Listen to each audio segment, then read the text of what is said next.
Uh, Grade school? Are you out there? I don't believe it until I see my face in the little feed. And now I see my face, so I know I'm really live. What's up, guys? What's going on? How the heck are you? I'm going to put this water down. It's Grade School Friday. I'm fired up. You guys have a good week? I had a really, really good week. Lots of exciting explorations in color grading and color science. And I got some family visiting right now, so getting to spend time with family, which is always awesome. So I'm having a good week. I'm on a 10 out of 10. How about you guys? Let me know where you're at.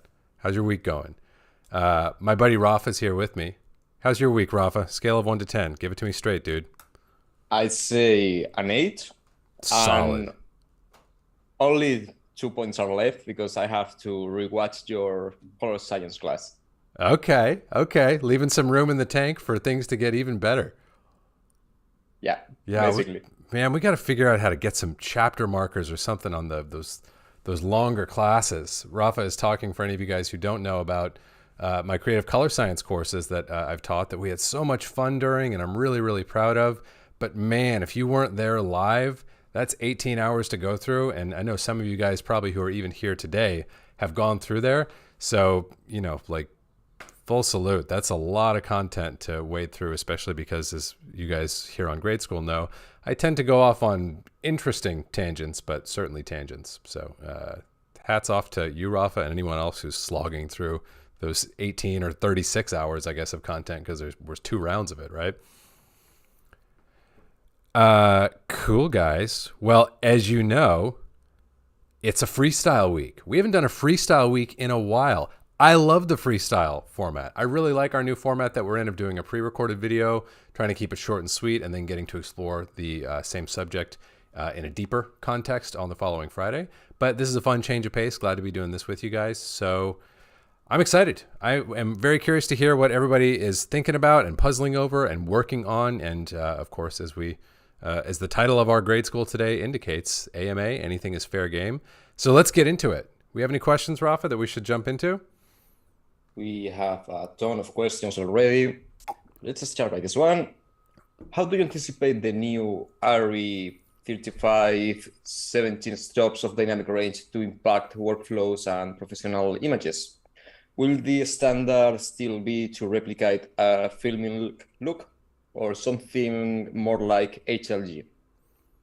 That's a really good question. So what we're essentially asking is, as camera sensors continue to get better and better and their dynamic range continues to increase, are we going to stay within a sort of like traditional SDR or SDR-esque scale of dynamic range on the output side? Or are we going to start to see that open up, not just by capability, but by actual convention in actual practice, because we have more stops to work with? That's a great question to ask. And I actually think one of the better answers to this subject anyway, or discussions on this topic, was on my friend Dado's podcast, the episode that he did with Harold Brendel, the chief color scientist at ARRI, talking about these things.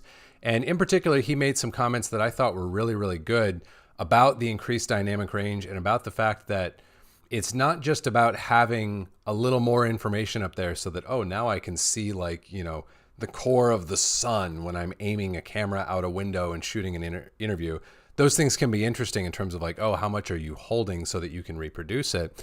But one of Harold's big points was that when you have the dynamic range, that's the only time you can really roll it over. So in a sense, his pitch, if I understood it correctly, that at least what I took away from it is greater dynamic range actually means more pleasing compression. So I can only give you my answer. I don't have a crystal ball as to way the sort of taste of our business is going to go. But my answer would be that I'm still always going to want to see plenty of compression. You guys know that I try to plot somewhere moderate on the sort of creamy to pingy scale of things. So in that sense, I'm always going to want to keep my highlights a little bit creamier than pingy. I don't want to see a 1-to-1 reproduction of really bright speculars. I want those to get a little creamier, a little more rolled off. However, I am excited for the ARRI 35 because I'm going to, according to Harold, and in a way that makes perfect sense, be able to get a better compression in that highlight zone because of that added dynamic range. So I thought that was a really nicely nuanced answer. Go check out that conversation between Dado and Harald if you're at all interested in learning more about the ARRI. I thought that was the most sort of illuminating conversation and information source for the new technology in the ARRI camera that I've come across so far. So definitely go check it out. Rafa, what is Dado's podcast called? Do you recall? Oh no, I don't remember. Sorry. Okay. Gosh, it's going to come to me as soon as I think it might just be it. You can look up Dado Valentic, look up Color Intelligence. It's a great podcast. I joined for one episode a year or so ago, and Dado and I had a great chat. Dado's a really smart dude. He has all sorts of great guests on there, so go check it out in general. But definitely that conversation with Harald would be a great place to go even further on this subject.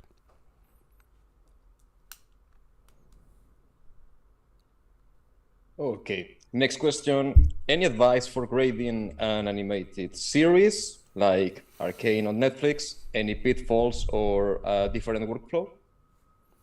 You know, I'm going to level with you. I have never graded animated material. I've come close a couple times, but it actually hasn't happened for me. So I could give advice, but I would just be making it up. Make the images look good.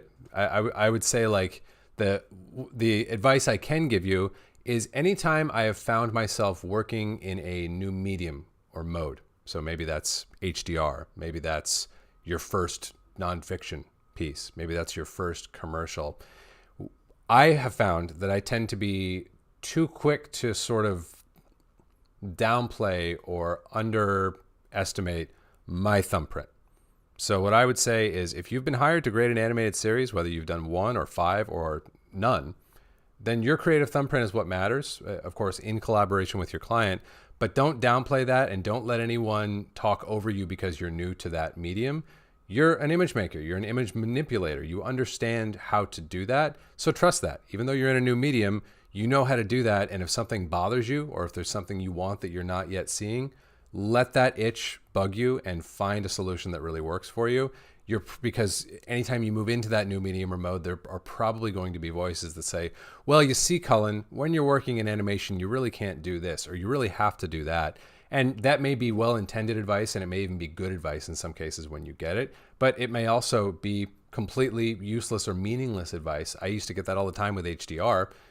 And as I started to actually grade in HDR, all of these supposed conventions and can't do's and must do's that were associated with HDR, I found many of them were not true, or many of them had more nuance than the sort of like common talking point that was going around. So trust your gut, whether it's your first or 50th time out on the thing. Trust your eyes. You've got something to offer, and figure out how to apply your creative thumbprint, again, in collaboration with your client, into that new medium, and don't be intimidated or diminish your own voice.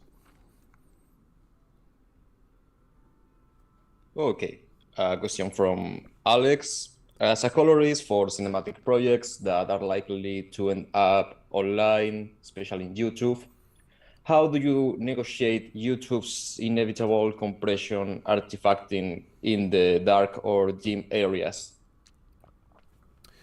You know, I'll be honest with you. I try to do my best to produce the best deliverables for my clients in the way you're describing. So what we're talking about is how do we ensure that by the time the thing gets to the end of the rainbow and it's being exhibited perhaps on YouTube or on the web, it's being compressed, it's being viewed in all kinds of different viewing conditions on all sort of different devices. I'm expanding the scope a little bit because to me all those things matter, and they measurably have an impact on the experience of that end image.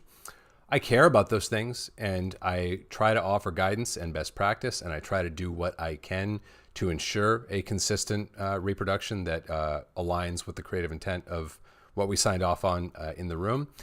Ultimately, I have minimal control. So specifically when it comes to compression, I will use my web viewing transform that is a free download. You can grab that. There's a link to it in the description for today's show. So you can download that. That's going to get you a better match on most devices, just in terms of gamma or contrast or tonality, to what you'll be seeing on your reference monitor. And then secondly, really the only other thing that I've found to be particularly helpful is to encode H.265 and to use the main 10 encoder, which literally means 10-bit encoding instead of 8-bit. those bits make a big difference in that bottom end of the image. And thankfully in Resolve 18, main 10 is now the default. It actually wasn't leading up to that. So I found myself for like quite a while after I started going to H.265, I'm like, man, those shadows are just like clumping and falling apart and there's nothing left in there. Main 10 I have found makes a difference. And I will say, beyond those two general pieces of advice, I would love to have greater expertise and authority and more robust practices when it comes to encoding and compression. The reality is, like I've shared this quote with you guys before, an expert is someone who knows more and more about less and less. That's me. I am much more concerned with the distance between light hitting the sensor and light coming off of a calibrated display in a controlled environment, because ultimately that's going to be the bullseye from which all other reproductions radiate. I am very, very focused on that link in the chain, and I seem to only find more things that demand exploration and explanation the longer I'm in this business. So one of these days, maybe I'll feel like I've got the nut cracked and then move on to understanding compression algorithms more thoroughly. But for the moment, I am fairly naive about it. And I'll say, hey, if I've got general tonality matching and if I've got a good 10-bit or greater encoding so that there's some reasonable gradation in the bottom end, that's good enough for me. Okay, a question from Jim Robinson.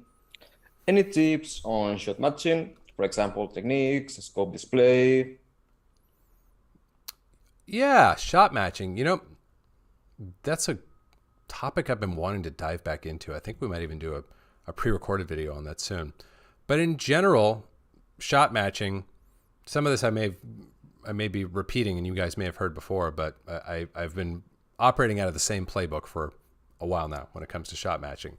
First of all, we've got the whole biology of the human eye pickle to think about, right? How do we perceive light? What are the photoreceptors in our eyes that are responsible for converting light into a signal that passes into our dome and produces an image inside of our brain? We got two kinds of photoreceptors, right? We have rods and we have cones. We have significantly more rods than cones. Rods are responsible for perceiving changes in luminance and contrast. Cones are responsible for perceiving color, right? So what this means, that I'm making a very rough generalization here, but the fact that we have more rods than cones means that we are more sensitive to contrast than we are to color. So the biggest single tip with shot matching that I always like to go back to and remind myself of is we immediately start to think about what is the magic combination of red, green, and blue in my lift or my gamma or my gain or my offset or some sort of fancy secondary that's going to get me a tight alignment between these two shots visually, right? That's actually the wrong question to start with. We want to start with contrast and exposure.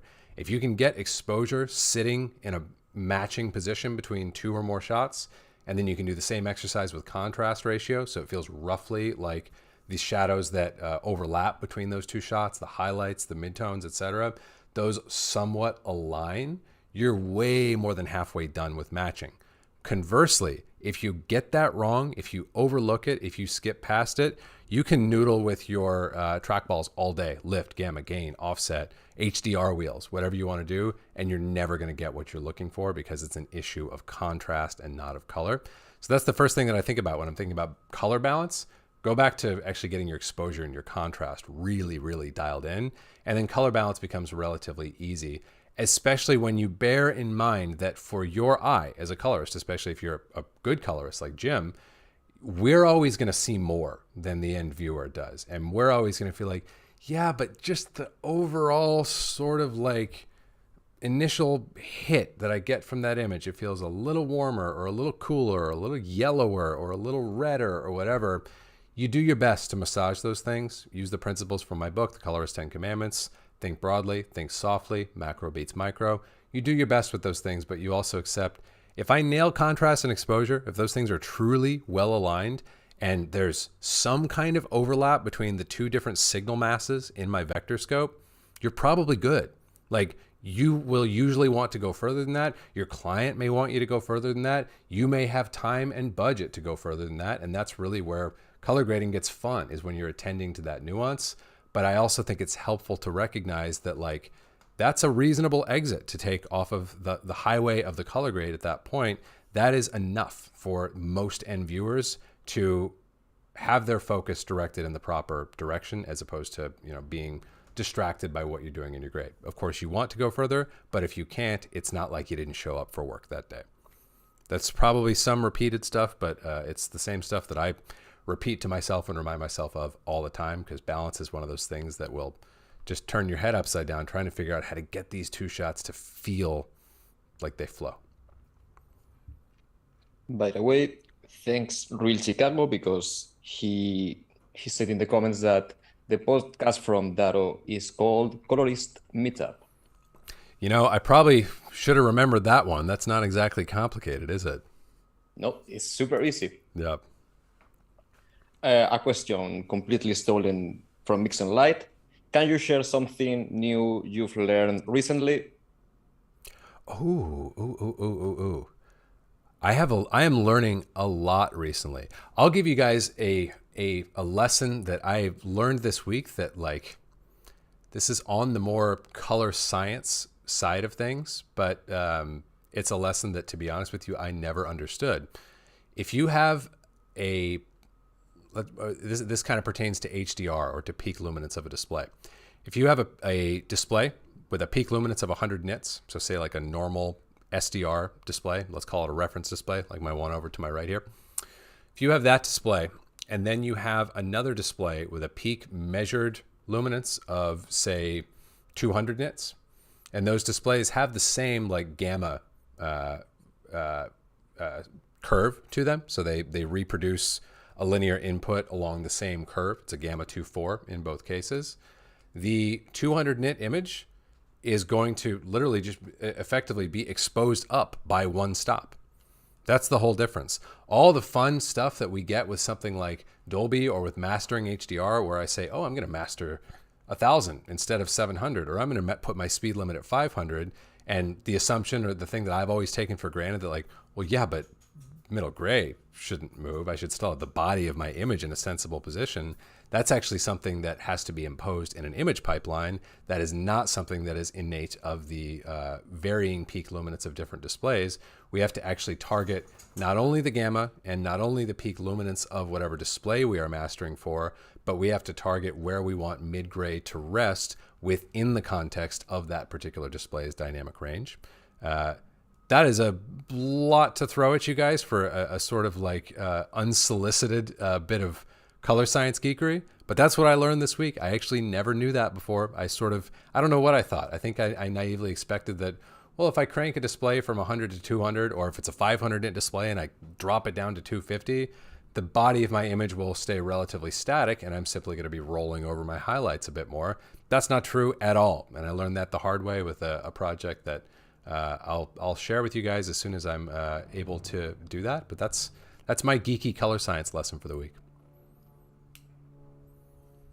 Okay. How long do you think it takes to become a professional colorist? I just started and it's super hard reading the scopes, and now it's really hard. Nothing makes sense to me right now. Your content helps a lot. And another question regarding that one: which books on color science would you recommend for beginners? Couple of great questions. So how long does it take to become a professional colorist? How long am I in this for before I can start doing it? I'll give you a couple thoughts, couple of answers there. First of all, that path, however long it is, it's going to be different for all of us, right? And the truth is, like, at some point I accepted, like, okay, I've been paid enough over a number of years that I guess there's nothing else to call me but a professional colorist. But I can promise you that the first time I flew that flag and said, yeah, I'm a professional colorist, want to hire me? I was just kind of faking it. Like I had some knowledge. I wasn't trying to deceive anybody, but I had to make that decision. No one else was able to make that decision for me. If I had failed to do that, I would have not been a professional colorist until I decided to say that. So at a certain point, you have to be the one to assert, I'm a professional colorist and I'm ready to work at a professional level. And on that subject, since it came up, that is the explicit goal of my Colorist Career Accelerator course that's coming up in just a couple weeks here in October. If you are interested in a course that will take you from either an intermediate but non-professional colorist, or a novice colorist who wants to go professional, or you're a professional and you want to take your business to the next level, As the name of that course indicates, it is all about taking you to your next step on a professional career path. So not just getting better at what you do creatively. That's definitely something that we are going to talk about, but it's about the whole package. How do you bid? How do you estimate? How do you negotiate? How do you service your clients? How do you deliver to your clients? How do you invoice your clients? How do you deal with non-paying clients? How do you find new clients? All of these things. How do you get your rate up to where it needs to go? How do you build your rate over time? All these things that I wish I'd had a course or a handbook for when I was coming up as a colorist, we cover in 4 really fun days. Rafa's there with me. We have a great time, don't we, buddy? Yeah, always. Oh, always. It's we did our first one in June. I'm really excited for this next round because it's going to be even better. If you are at all interested in that, there is a link in the description for today's show to sign up for the wait list. For the last session over the summer, we sold out in 17 hours from when we opened registration. And 91% of those seats, the limited seats that we offer access to so that we can keep the quality of the course really high, of those seats that were sold, 91 of them went to people who are on the wait list. So if you're at all interested, the wait list doesn't cost you anything, but if you're not on the wait list, you're probably not going to get a seat. So go sign up for that wait list if you are at all interested. Going back to the matter at hand in terms of like, how do you know when you're a professional colorist? I'll give you one sort of soft mile marker that you can evaluate.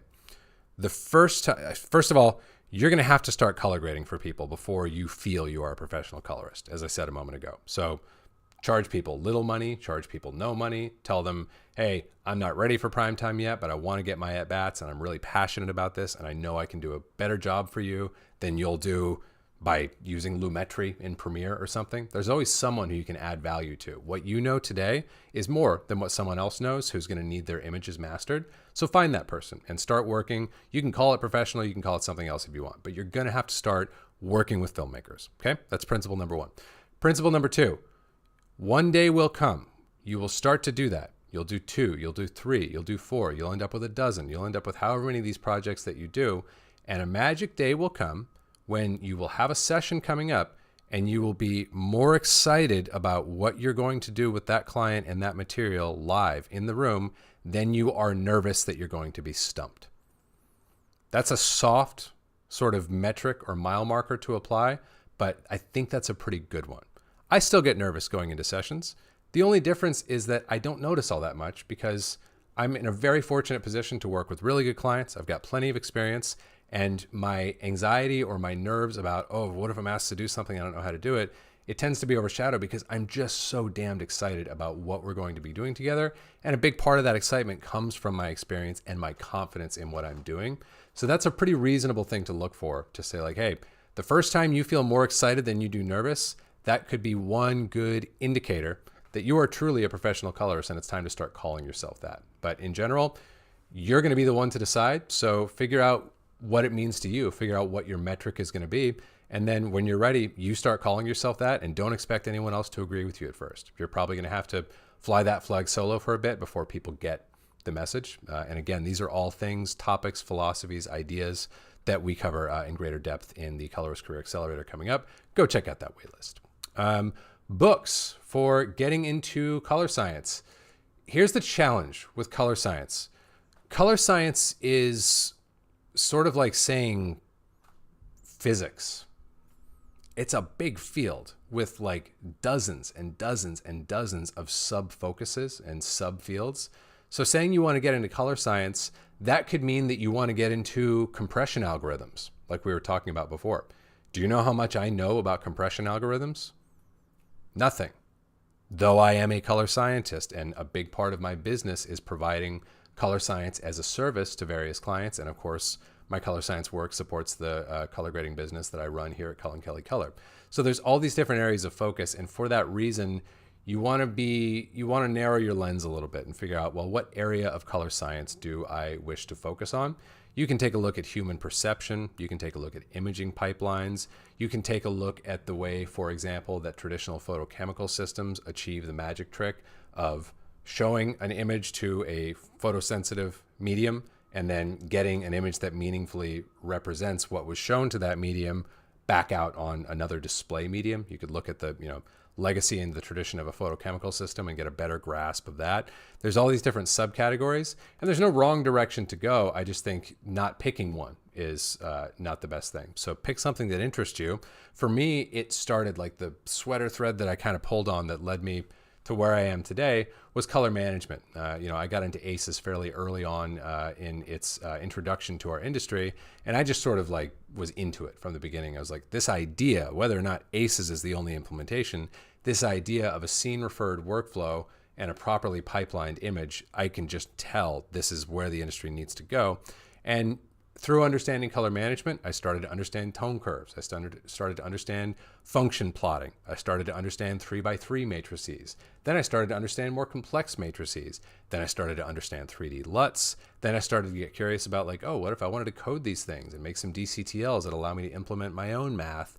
You just kind of keep going and moving in directions that you find interesting and potentially applicable to the work that you're doing as a colorist. So I don't have one great book to recommend for here's what you do if you want to get into color science. There are specific resources that I can recommend on specific topics, but those are all going to be useful when you're like, hey, I got to understand more about gamut mapping algorithms. That's someplace that I've been for a good chunk of this year. And I'm reading the book entitled Gamut Mapping Algorithms, and it's pretty darn dry, to be honest with you, but I'm glad it exists and I am loving it now. However, if you'd handed me that book when I first began expressing interest in color science, I would have had no reason to read it. I would have had no connection to it. I would have gotten nothing out of it. So it's all about context, and it's all about finding that curiosity and that fire that is going to propel you through what can sometimes be some pretty slow going when you're learning these new ideas. So I wish I had a more specific resource to recommend, but just get curious and start exploring, and there's stuff out there. All right, let's jump into Resolve for a little bit. How can we achieve Rec 2020 limited to P3 D65 in a node-based color management workflow? And another question regarding ACES. In ACES workflow, in the project settings, there is an output transform option for Rec 709. Is it Gamma 2.4? And is Rec 1886 and 2.4 identical? Yes, really good questions. So let's indeed get into Resolve. Let me turn that on for you guys here. Okay, so where to begin? That's a bunch of stuff. Let's talk about the ACES thing and the Rec 2020 limited primaries, that whole deal. So how can we get Rec 2020 P3 limited in a node-based workflow? To be honest, I've never done this before, but let's see. And Rafa, remind me, was that specifically, were we asking how to do that within ACES? No, the first part is just in color managed workflow using nodes. Okay, got it. So we're going to figure that out together, and we're going to figure it out by understanding what we mean when we say Rec 2020 limited to P3 D65. So here's the helpful thing to keep in mind for any of you guys who are not familiar. Rec 2020 limited to P3 D65, that's becoming a more and more common flavor of deliverable. It's something that comes up with streamers like Netflix a lot, where they'll say, okay, we want you to deliver Rec 2020 limited to P3. Well, what does that mean? And how is that different from P3? Or is that just Rec 2020? What exactly does that mean? All that means is that right now, we don't have any display that can reproduce Rec 2020 in its entirety, which means we don't have a display that can reproduce Rec 2020.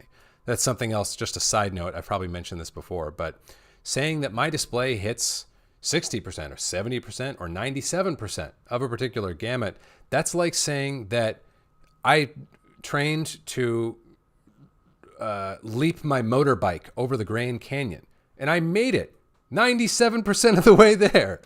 That doesn't do you much good, does it? You need 100%. So anytime we are dealing with a scenario where we have a display that cannot hit 100% of a gamut, that display cannot hit that gamut. So while the idea of Rec 2020 has some certain appeal for future proofing, I think the notion is that Rec 2020 may become the de facto standard for deliverables in the future.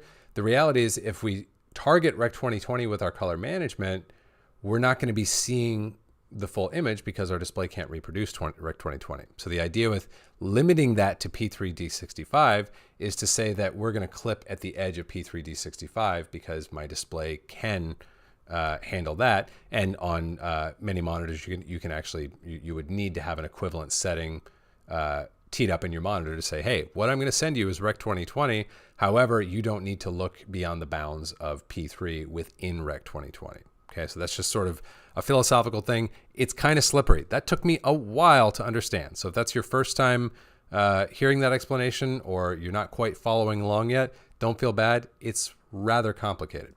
Now, to be honest with you, using the vanilla tools of Resolve, don't actually know if this is possible or how we would do it. But let's just take a naive sort of crack at it here. Right now, I am in Aces, which I don't want to do. Let's just do a Resolve color management thing, okay? I'm going to wipe these things out. And let's just do a node-based Resolve color management type of arrangement here.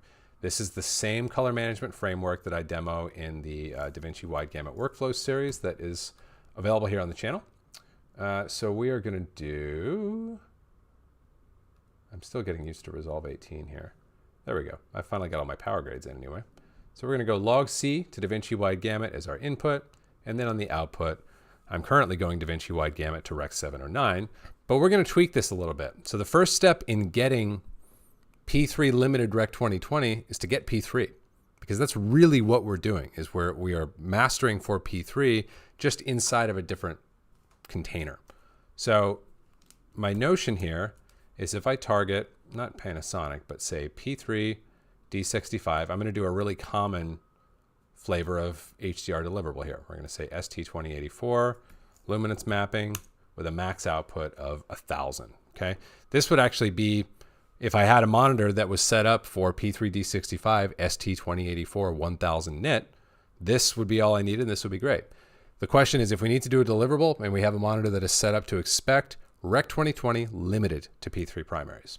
Well, what we really need to do is at this point, again, this is where I don't quite know if we can do it within Resolve, but I'm gonna skip over. There's something that needs to happen here in step number 2 to complete this process. But if we skip past that for a moment and say, well, we're going to do P3 D65, and then we're going to do ST2084, we're not going to move our tonality at all.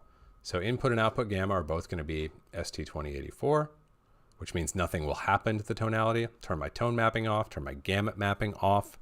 All that stuff is going to remain off. And all I want to do here is go from P3 D65 to Rec 2020, okay? So this image has certainly changed. You can see it in my scope. That's changed into now a Rec 2020 image. Now, what I need to do here that, gosh, to my knowledge, I think we would need a DCTL, a very simple DCTL to do. One that, in fact, I have that you guys won't. I don't mean to tease you. I'm just actually trying to troubleshoot this in real time. If I go in here and I go to this clamp all DCTL that I have, this is what we would need in order to do Rec 2020 limited to P3 D65, because this means that anything above 1 while I'm in P3 here is going to go away completely. So now when I multiply into Rec 2020 by applying the essentially 3x3 matrix that's being applied under the hood here, I may be exploding things out to Rec 2020, but by definition, I will never get I'm clamping, I'm limiting, I'm clipping, making up words. I am clamping my values while in P3 to P3, if that makes sense. So now, even if I explode things back out, I've truncated my data below 0 and 1 in such a way that the area that I will occupy here in Rec 2020 will never go beyond the sub-region of Rec 2020 that P3 occupies. So that would be, on the spot, my best effort at that. Maybe there's another way to do it. If any of you guys have an idea of a way to limit things to a 0 to 1 range while in this P3 color space, I would love to hear it. But to my knowledge, you actually would need this very simple DCTL in order to do things in a node-based context, I think. That's all I got for you. Hopefully that at least helps with concepts, if not practical implementation. And if you're really of a mind to do it, like I can, well, can I do this? I better not. I start getting nervous when I go rooting around in my DCTLs and worry I'm going to show off something proprietary that I shouldn't. I can tell you that this DCTL is like 3 lines of code.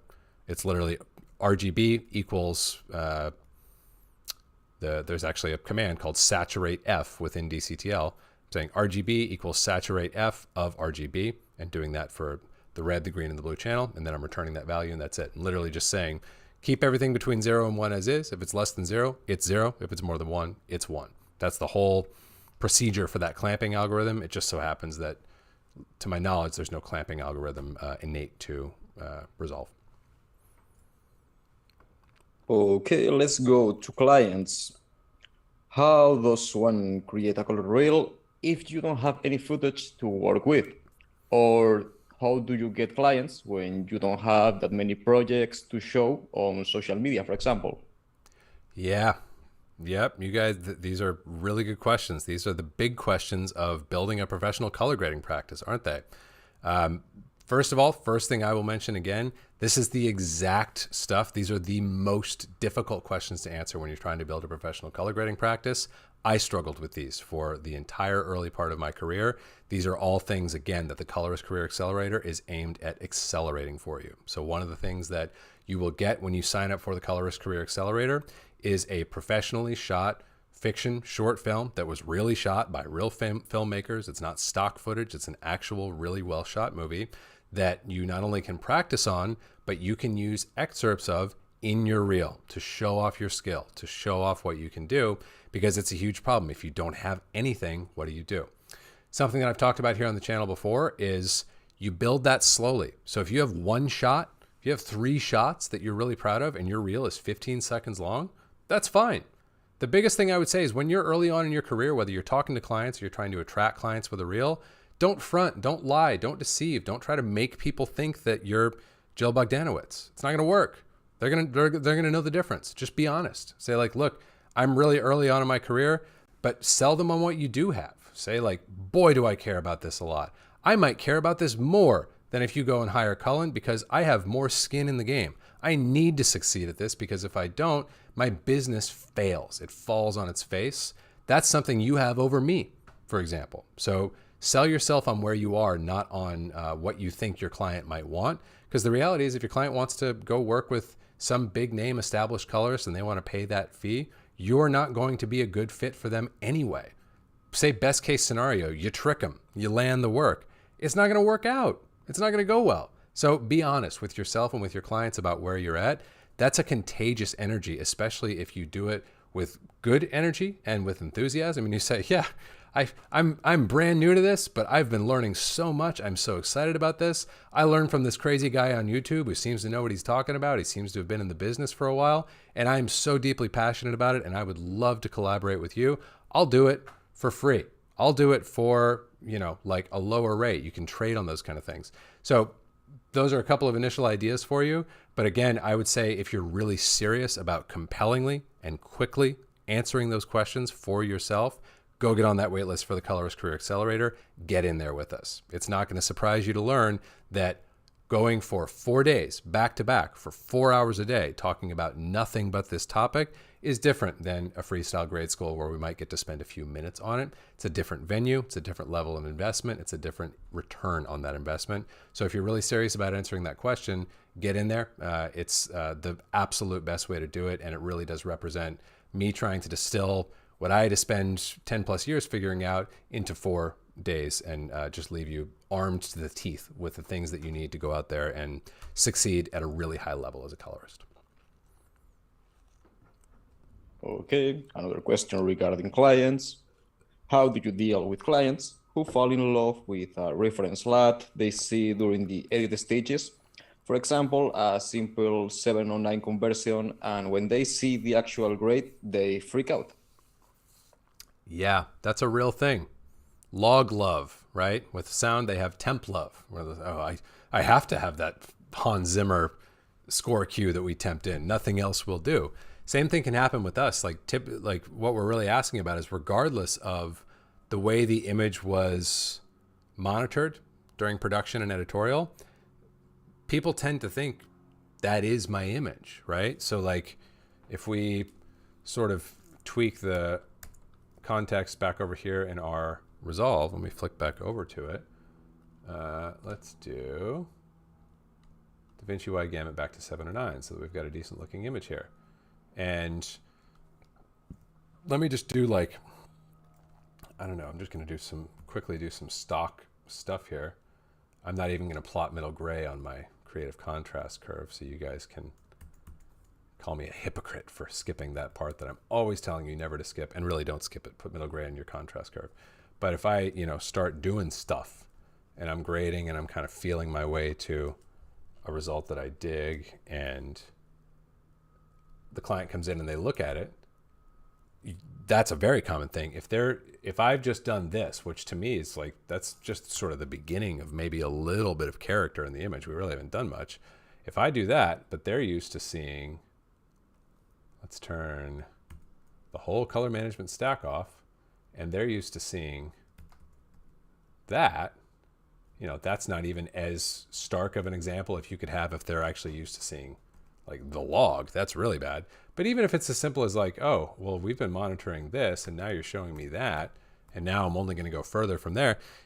It's actually understandable that someone who has no knowledge of the image could feel a little bit bewildered or sort of thrown off looking at like, wait, that's not my image. I know my image. I've been living with these images for a month, a year, depending on what they're working on. It's actually pretty understandable. So what I will start with when I come into a grading session, this is a good thing in general to think about. I try to come in with lots of ideas, lots of ammunition, and then I try to keep my mouth shut as much as possible. I'm always excited. I've always got stuff I want to share, but I want them to lead. And so the way to get around this, the best way to get around that sort of like shell shock of like, wait, what are you showing to me? Why is it so different? Is to invite them into the same experience you had, which is sort of like what I just now did in miniature, where you say, okay, well, it's log. Let's put on a little bit of color management. You say, okay, let's do like a DaVinci Wide Gamut to 7 and 9 thing. Go, okay, that's a thing. Let's add a little bit of contrast. You're like, okay, that's a thing. Let's try doing a global cooling thing maybe. You're building it piece by piece. That was your experience of it. Give them that experience. Just give them the accelerated version because you've already got those pieces there waiting. And you can openly audition each of them for the client and say, like, hey, so here's just a boring Rec 709 transform. Now, if they're used to the log, that's a different subject. We can talk about that in a minute. But assuming they're used to looking at some sort of 709 transform, if you give them just the color management stack, that's not going to be so far away from something they're used to seeing. And then you slowly inch them into a more artful reproduction. That's, in my opinion, probably the best way to avoid that kind of like disorienting, like, splash of a completely different reproduction.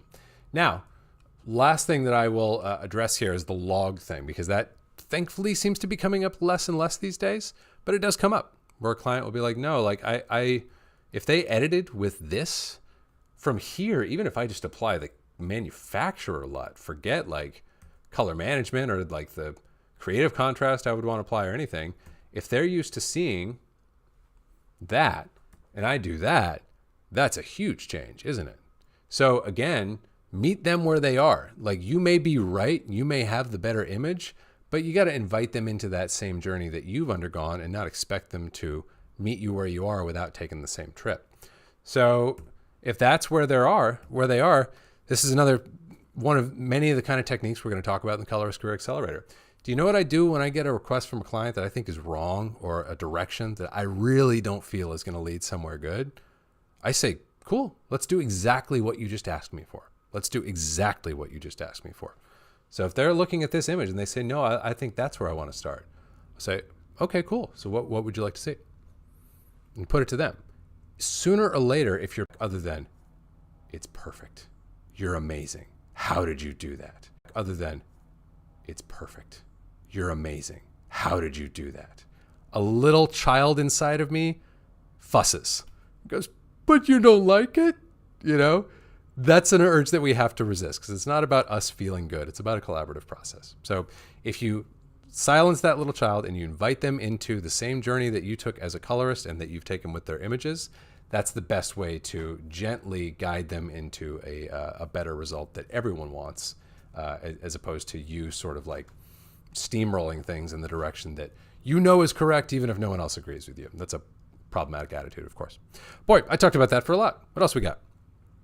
Okay, another question about clients. Do you use Zoom for remote grading? Are there any special consideration you need to think about it if you want to use Zoom for remote grading? I do use Zoom for remote grading, and yes, there are a number of considerations. The main challenge with Zoom is if we, like, forget about Zoom, forget about Resolve, forget about what you're doing. The fundamental challenge of any remote session is I am a colorist and I have a system in front of me that allows me to play back the material and to view it on an accurate reference monitor and to make sound grading decisions using my tools based on what I'm seeing visually. That's ground truth of a colorist, right? Now we've got a second or third or fourth or fifth display in play in the form of whatever the hell the client is looking at it on, right? So now you are a colorist with the means of manipulating an image using the feedback from an accurate reference monitor, and simultaneously your client will be seeing that same image on their monitor. So the end goal, forget about whether it's Zoom or anything else, is we need to somehow have control. We need to ensure as best we can a matching reproduction across all those two or more screens, right? Zoom introduces new variables into that equation. There are a number of places where new variables come into that equation, but I'll give you like my basic recipe. In general, I'm going to send one feed out to my monitor. I'm going to send one feed out of the output of my hardware interface, my Ultra Studio. I think it's the Ultra Studio Mini 4K. Do not quote me on that, but it's something like that. Whatever the Blackmagic interface is that lets me send SDI signal and HDMI signal out of my system. I'm going to send a hard signal out of that system in addition to the signal going to my reference monitor, and then I loop it back in to my system via a capture device. Why do I do that? To defeat any kind of possibility of color management messing with my image. I just want the pixels coming out of Resolve the way they would come out of my SDI feed. I want those same pixels to be the input into my Zoom session. So I loop that back into the system, which defeats any potential for OS level color management. I read it in as a camera source within Zoom. And then along the way, I'm going to apply a viewing transform for the device on the other end. That can be a generic viewing transform, as simple as like my web viewing transform, or it can be something in the case of the calibrated iPads that I send out to clients for truly color critical work. I've actually profiled and created a LUT for each of those iPads, and there is a LUT being applied in line for that particular iPad so that I know in that case specifically, there's a very, very close alignment between what that client will be seeing on the receiving end on my iPad versus what I will be seeing here on my reference monitor. So Zoom can work fine. It is what I often use for remote sessions. But yes, you have to be very, very picky and detail oriented about that pipeline and about ensuring that what they see matches what you see. And of course, that doesn't even touch on all the things that you need to coach your client for in terms of like, hey, you need to be in a room with dim to moderate lighting. There should be no light directly hitting your screen or your eyes. Your brightness should not be above, say, 60 or 70%. All these other sort of guidelines that if they're not observing, it doesn't even matter if you're sending them an accurate image because their viewing conditions are so far afield of yours.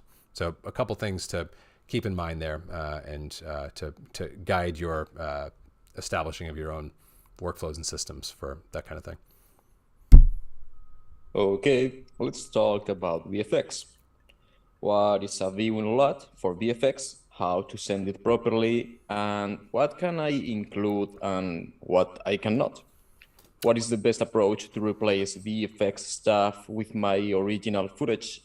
Should I exchange XMLs?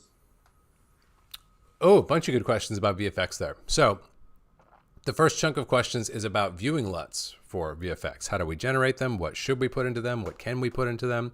How does that whole exchange work? To answer that in full really requires a sort of dedicated lesson on LUTs that's a bit beyond the scope of our session today. However, the basic notion of a viewing LUT for visual effects is that, I'll just give it to you guys as a real world example. Film A, film X comes into Cullen Kelly Color, and visual effects are in progress, but we want to get started on color. That's by far the most common scenario for a post process. Visual effects are virtually never complete before color begins, and that's actually a good thing for reasons we'll go into in just a moment here. So we begin the color process. We begin by setting up our pipeline and then setting up our look right after that. I'm going to do that in collaboration with the creative stakeholders, and we're going to arrive at roughly what we think our look should be. It's not that it can never change, but we should have a pretty dialed in preferential reproduction of our image, something that's going to live at that macro level. Again, going back to the Colorist 10 Commandments, macro beats micro, meaning if we can solve a problem, if we can get the images looking better with a macro level solution that spans all the shots, that's fundamentally more valuable and superior to a localized solution. So we're going to come up with that look. That's really what we want to convey to the visual effects artist. Our shot level decisions, those don't matter. We're going to apply those when the shot comes back to us. But that system, that pipeline, that journey of like, okay, it starts as a camera negative that you're receiving, and it ends up as a Rec 709 or maybe a P3, PQ, like HDR type of reproduction. How are you making that journey? How are you taking what ride are you taking on the image on to get to that point? That's the context that is useful to the VFX artist. So essentially, after you have built that full journey, which is composed of color management with a creative or a preferential look slotted into that system, you basically make a LUT of that, and you give it to the VFX artist, and you say, hey, this will take in the color space of the footage that you will be doing your VFX work on, and it will give you back Rec 709 or whatever display standard they want. That's usually going to be Rec 709. And that way, instead of them using some stock manufacturer LUT or color management pipeline that may not be that well aligned with the pipeline that the footage will be slotting into when you receive it back, they're actually seeing what you will see when you receive the final rendered visual effect and you drop it into your timeline, right?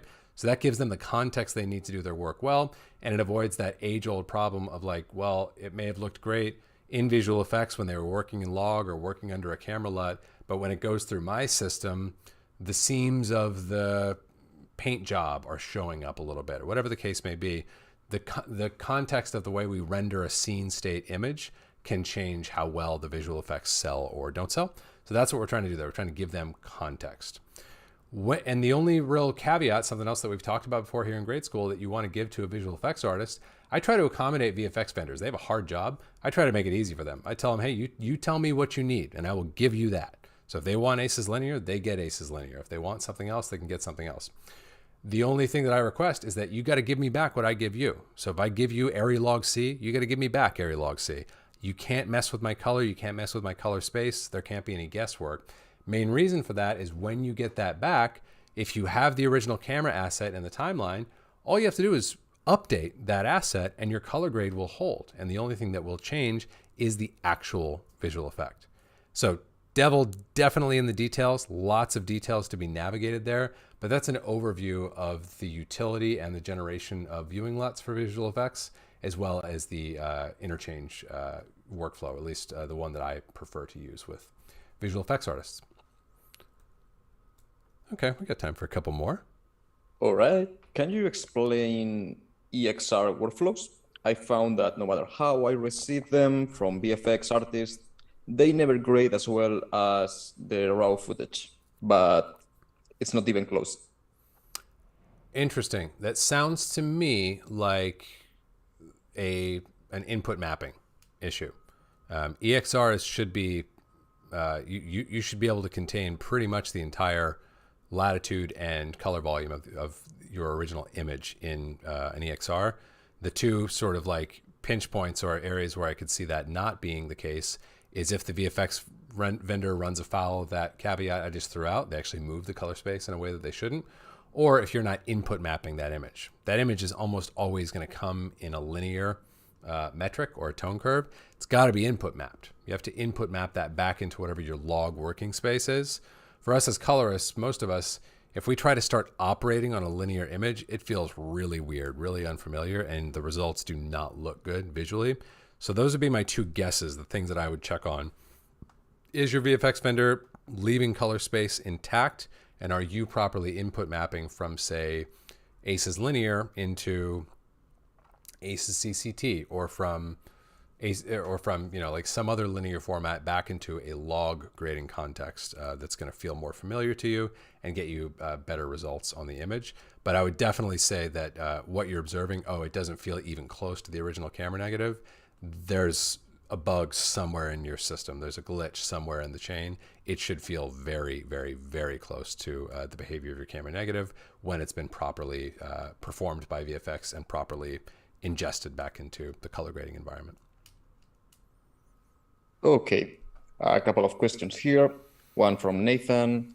How do you approach poorly shot footage when the client is also after one specific look? For example, the Kodak D65 LUT. When does it become a rescue job, and how do you tell the client that you're actually saving the footage and not enhancing it? Yeah, boy, those are tough jobs, and those are the jobs that you're going to be doing as you are building up your career as a colorist. Where it's like, hey, I'm just trying not to make it worse. I'm trying to do what I can for the footage, but if I can keep anything from getting worse, that's a win. That's a real thing, and something you'll encounter plenty in your career, especially the early portion of it. How do you talk clients through that process, and how do you ensure that best result? The first thing is to, again, kind of like we talked about a minute ago, invite them into really bad. Find the worst one. Find the worst offender. Find the one that's going to be the most difficult to give the client what they think they want or what they're asking for, and start there. And give it your best. See what you can do for them, and invite them into that process and say, hey, let's take a look. A good way that I will often frame that with clients is like, hey, I totally hear you on wanting to do that Kodak 2383 D55 thing. I think that's a cool idea. I'd love to do that for you, but I want to make sure that I can do it for you uniformly, because it doesn't do you any good and it makes me look bad if I give you a timeline where 7 of the 10 shots feel really good, but the other 3 are a problem, right? That's something no client's going to disagree with you on. They're not going to say, oh no, it's okay, Cullen, just make those 7 look good and we don't mind if 3 don't match. They'll totally agree with you on that. They'll get that. So that becomes your sort of like way of teeing up. All right, let's go to this one. I think we should start here. You don't have to tell them because it's the worst of your bad footage. You can just go there and be like, I think we should take a look at this because it's got, some conditions that I think are going to make for a trickier go of whatever we're trying to do.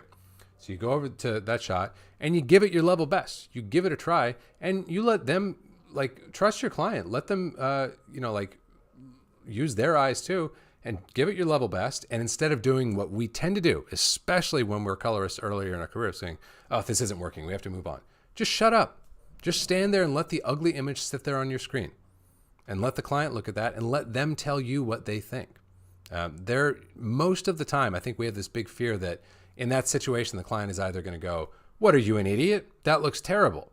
Or the client's going to go, I love it, print it. And now you've got a horrible shot on your reel. Those things rarely happen, and when they do, they can be dealt with. If they tell you, what, are you, an idiot? That looks terrible. You can say, gosh, I think you're right. I don't know what I was thinking here. This really doesn't feel right, does it? We should try something else, shouldn't we?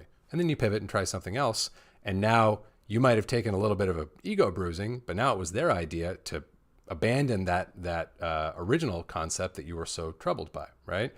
Or the alternative case, they look at it and they go, oh, I love it. Leave it exactly as is. In which case, if they're happy and they're paying for it, maybe just don't put that shot on your reel. Like, those moments always bother me when they do happen, but that's part of the job. I shots come out of my shop all the time where I'm like, man, I don't know if that was 100%. I don't know if that's what I would have wanted to do.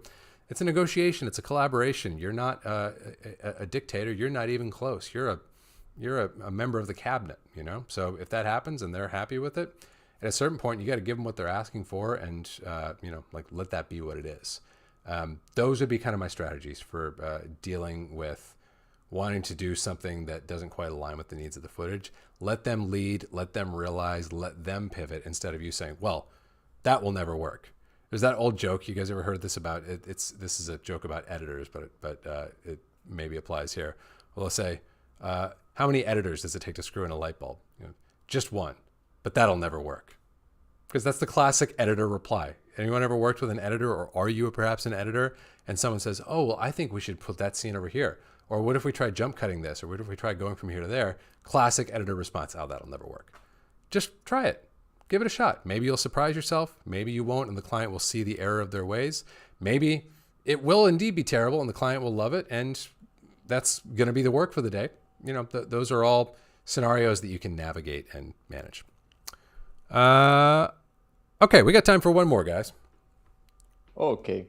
Another philosophical question to wrap things up from Jim Robinson. Where is the line where we are changing and not enhancing the photography? Should we ignore what looks like actual mistakes from the set? Oh boy, leave it to Jim to ask a great question. Where is the line between sort of honoring the intent of the original material versus sort of fundamentally reimagining it? And should we allow mistakes that are perhaps present in the original to go? I don't even know if there's principles that can be applied there. I think that's the feel part of the job, is feeling your way through those things and making it clear to your collaborators that, hey, my intent, my value to you is in elevating and sharpening your intent. I am capable of reimagining. I'm capable of repair, but that's not really where I'm at my greatest value. That's not really my key goal for this process. I think that's the best wrapper that I could put on that, is to just be explicit about those intentions and where I see my value and my sort of like connection to the process, is saying, hey, I want to take what you did and build that up. We can do those other things, but that's really not my key goal, and that's not where I'm at my most valuable to you. And then within that context, maybe you have to remind or gently reinforce that context from time to time. Within that, I think you got to let the client lead the dance. If they keep demanding that you pull the 20th qualifier for that shot and recontort it into something that it never was going to be, you either do what we just talked about with Nathan. You say, okay, if you're happy and the check's clear, that's fine. Or maybe you reach a point in your career where you say, hey, listen, I got to tell you, I totally get why you want that. I want you to get what you want. And I don't think that that this is going to be a great fit for either of us. I don't think that I'm going to be the right person to give you what you want. And I've done that before, not often, but I've had a couple jobs in my career where I say mid-job, you know what? I don't think we're well aligned here. I don't think I'm able to give you what you want. Don't fire them. Don't be a jerk to them. Put it on you. Say, you know what? I don't think I'm the right fit for this. Why don't we call it a day here? I'll bill you for the time that we've accrued so far. And it sounds like we really, I think you might need to find another colorist, and just be very humble and orient everything around them getting the results that they want and exactly what they want. And oftentimes, I'll tell you a scenario that's come up far more commonly for me. I will actually throw that out there and say, I got to tell you, what we're talking about right now, that's a direction that I don't feel equipped to take you in the way you want to go. I really don't feel this is best. I don't feel like I have my bearings here. This is not where I'm comfortable or valuable to you. Oftentimes that leads to a really fruitful conversation where they say, oh, wow, really? Well, what's going on? How would you do it? And you can play that card at that point. That's not I wouldn't bluff that, and I wouldn't play that sort of in a cavalier way, but I've definitely had those conversations where I say, look, the direction that you are consistently insisting on here, it's not going to work. And if you want to go that way, I want you to go that way, and I want you to work with a colorist who can take you there, and that may not be me. And if you're really honest about that, and you mean what you say, and you're willing to let the job halt at that point, oftentimes it doesn't have to. Oftentimes it becomes a really good moment to pause and say, all right, where are we misaligning here? How do we need to reimagine our intent and get it a little bit more aligned between colorist and client?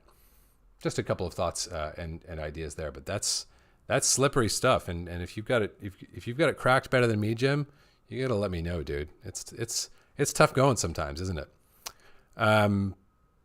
Cool, guys. that was a really fun one. We haven't done the freestyle in a while. I always enjoy the freestyle. You guys brought some great questions, and I really do hope like crazy to see every one of you guys who are asking about career, clients, real, so much of the content of today's show. If you want to go deep on these things, I would so love to see you in the Colorist Career Accelerator and get to know you on a bit more of a intimate basis. So hope you go check out that waiting list, and then you'll once you do that, you'll receive more information about the course as the date approaches. And I hope to see all of you guys in there, because what we talked about today is a lot of it is the meat of what we talk about in that course. It's my favorite stuff to talk about. It's the stuff that I wish I had a handbook or someone to walk me through when I was coming up as a colorist, and there wasn't even, well, YouTube existed, I guess, but there certainly wasn't any color grading content on YouTube when I was making my way in this business. So I am really excited to be able to offer to you guys the shorthand and the shortcuts that I've managed to pick up along the way. You guys are awesome. Always a pleasure spending Friday morning with you. Rafa, thanks as always for co-hosting with me, buddy. You're welcome.